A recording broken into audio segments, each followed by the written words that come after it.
পরমা কেমন আছে? ওষুধটা দিয়েছিস? ঘুমোচ্ছে কি? ডক্টর আঙ্কেল বলে গেছে প্রেশার হাই, উত্তেজিত যাতে না হয়। আর বৌমনি বড়মার কাছে আছে। সে কি?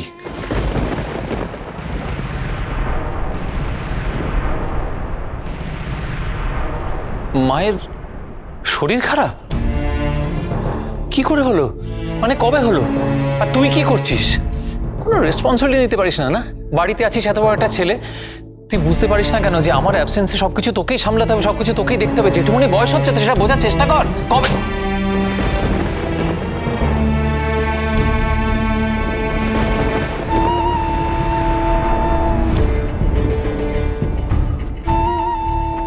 ও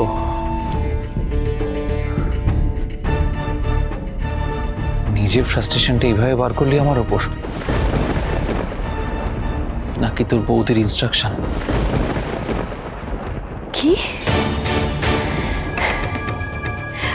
আমি যদি তোমার সম্পর্কে বলতে শুরু করি আর যা যা আমি জানি সবটা বলে দিই, তুমি বাঁচতে পারবে না। কোথায় চলে গেছিলি তুই? হ্যাঁ, পুচকুর অন্নপ্রাশন, তার আগেই রাতে তুই বেরিয়ে গেলি। কোথায় গেছিলি? তা কি করবো বল? পুচকুর মুখোভাতের আগে আমার ভাত জোগাড় করাটা বেশি ইম্পর্টেন্ট আমার কাছে, সেই জন্য চলে গেছিলাম। আর শোনো, তোমাকে একটা কথা বলি, তুমি যদি আমার বিরুদ্ধে বাড়ির সবাইকে তাতিয়ে তোলো, ব্যাপারটা কিন্তু খুব একটা ভালো হবে না। আমি আগেও বলেছি, কিন্তু এবার করে দেখাবো। সত্যি সত্যি তোমাকে ঘাড় ধরে বাড়ি থেকে বার করে দেব। এতদিন শুধু বলে এসেছি, এবার করে দেখাবো আমি। আমি যদি না বেরোই বাড়ি থেকে, কি করবে তুমি? তাতিও না আমাকে। কি করবে? মেরে ফেলবে? একদম তাতিও না আমাকে। তাতিও বারণ করছে, কিন্তু আমি কিন্তু সত্যি মেরে ফেলবো তোমাকে। মেরে ফেলো! আমি চাই তুমি সবার সামনে আমাকে মেরে ফেলো। তোমাকে সত্যি মেরে ফেলবো। মেরে ফেলবো। সবার সামনে মেরে ফেলো! দাদা ভাই,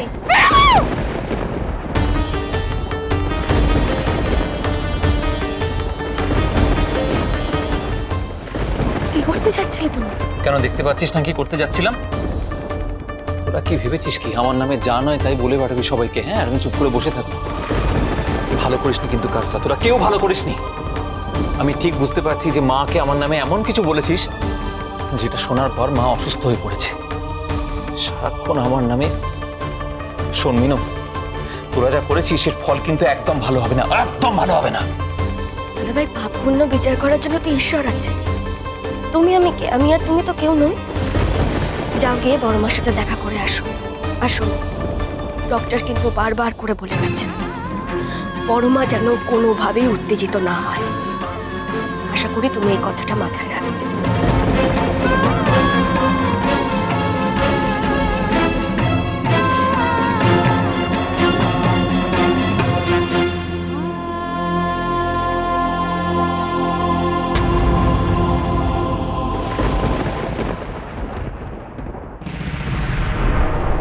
মা, তুমি একটা কথা বলো তো আমাকে, তোমার কার ওপর বেশি বিশ্বাস? কাকে ভরসা করো বেশি, আমাকে না তিথিকে? তিথি যা বলছে তুমি তাতেই বিশ্বাস করছো। আচ্ছা, তোমার মনে হয় যে আমি আমার ছোট ভাইয়ের জন্য গুন্ডা লাগাবো মারতে? এটা হতে পারে কখনো? মা, তুমি কি বলো তো? তুমি একবার আমাকে জিজ্ঞেস করতে পারতো যে বাবু তুই আমাকে বল যে সত্যি ঘটনাটা কি, কি হয়েছে আসলে? কই জিজ্ঞেস করলেন তো একবার? ভেতরে ভেতরে রেখে দিও না মা, ভেতরে ভেতরে রেখে দিলে না একটা অভিমান সৃষ্টি হয়, একটা রাগ হয়। কথা বলো, বলে ক্লিয়ার করে ফেলো। সত্যি কথা বলছি মা, আমি জানি না তিথি কেন আমাকে সবাই সামনে খারাপ করার জন্য উঠে পড়ে লেগেছে। তোমার বাবু এত খারাপ নয় মা। তাহলে বলতে চাস যে বৌমা যা যা বলেছে সব মিথ্যে? পুরোটাই মিথ্যে।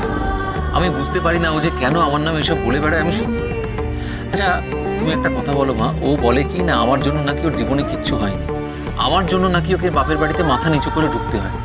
আরে আমি এমন কেন কিছু করবো যার জন্য আমি আমার নিজের স্ত্রীকে এম্বারেস করবো সারাক্ষণ ধরে? কেন এরকম সিচুয়েশন ক্রিয়েট করবো আমি? হ্যাঁ মানছি যে কখনো সখনো সেরকম কিছু বলে ফেলেছি, কিছু হয়তো করেছি, কিন্তু তাই বলে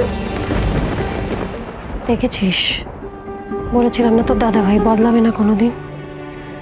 দেখ কি সুন্দর মায়ের কাছে আমাকে দোষী সাব্যস্ত করে দিল, সবটা আমার ওপর চাপিয়ে দিল, দেখলি? মিনু, আশ্চর্য কথা কি জানিস, মা কিন্তু সব জানেন, অথচ মা ওর কথাই বিশ্বাস করছেন। কি অদ্ভুত না? আর তোর দাদা ভাইকে দেখ, দিনের আলোয় মানুষ খুন করে ফেলতে পারে। আচ্ছা ঠিক আছে দিদি ভাই, চুপ করো, শুনতে পাবে দাদা ভাই। দেখোই না দাদা ভাই শেষ পর্যন্ত কি বলে। দেখো আমরা সবাই তো সবকিছুই জানি, তাই না? শুধু আমাদের এটাই জানা দরকার দাদা ভাই নতুন করে বড় মাকে আর কি বলে। কি আর বলবে বল? তোর দাদা ভাই নিজে সাধু পুরুষ আর আমরা প্রত্যেকে হার্টলেস ক্রিমিনাল, এটাই তোর বক্তব্য? তুই সব সত্যি কথা বলছিস বাবু? মিথ্যে বলে কি লাভ মা? কি হবে আমার মিথ্যে কথা বলে? তোমার কাছ থেকে কখনো সখনো কিছু টাকা নিয়ে যাই, সে টাকায় আমার চলে? তুমি দেখো না, আমি তো নিজের ব্যবসা করার চেষ্টা করছিও, নিজের পায়ে দাঁড়াবার চেষ্টা করছি। আমি কারোর উপর ডিপেন্ডেন্ট হয়ে থাকতে চাই না মা। আর সেই জন্যই তো মাঝে মাঝে আমাকে বাড়ির বাইরে থাকতে হয়। কি করব?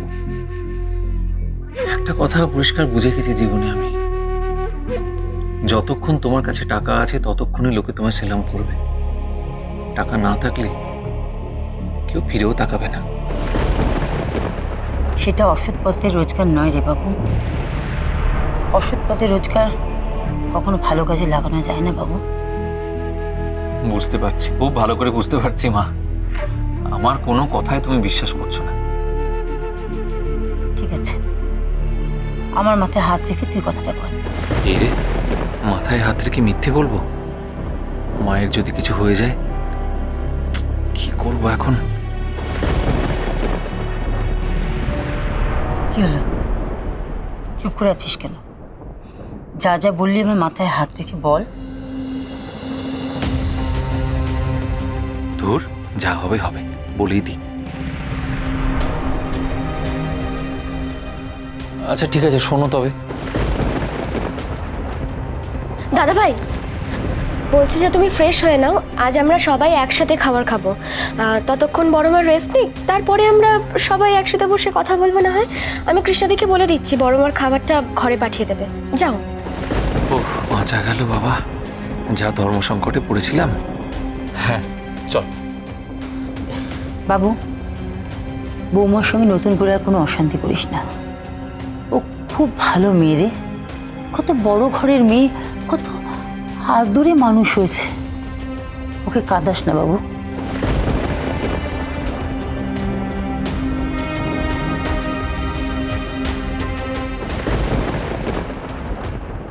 এবার আমি নিশ্চিন্তে মরতে পারবো।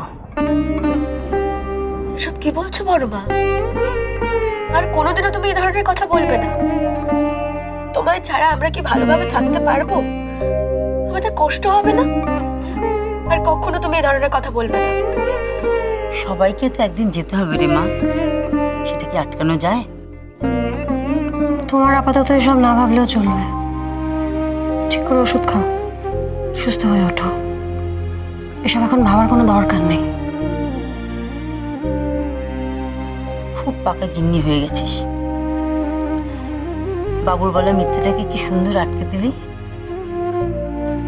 এরকম করে আমাদের সংসারটাকে বেঁধে রাখতে পারবি তো মা?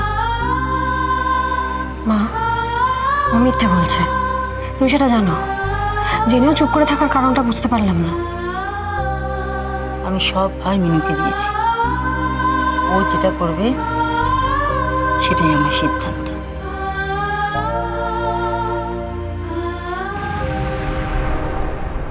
আরে তুমি তো আশ্চর্য মেয়ে, সে একই রকম রয়ে গেলে তো। তোমাকে তো বুঝিয়ে এলাম আমি তো বললাম যে প্ল্যানটা যেটা করছি আমরা, তার জন্য আমাকে বাড়ি যেতে হবে, একটা গ্রাউন্ড ওয়ার্ক তৈরি করতে হবে। ইন্দ্রদা আমার কথাটা ভালো করে শোনো। হোটেল থেকে বারবার টাকা চাইছে আমার কাছে। তুমি ফোনটা ছাড়ো, যা করার আমি করছি। ইন্দ্র না, খুব বাজেভাবে জড়িয়ে গেছি আমি। এখান থেকে মনে হয় ফেরার আর কোনো উপায় নেই।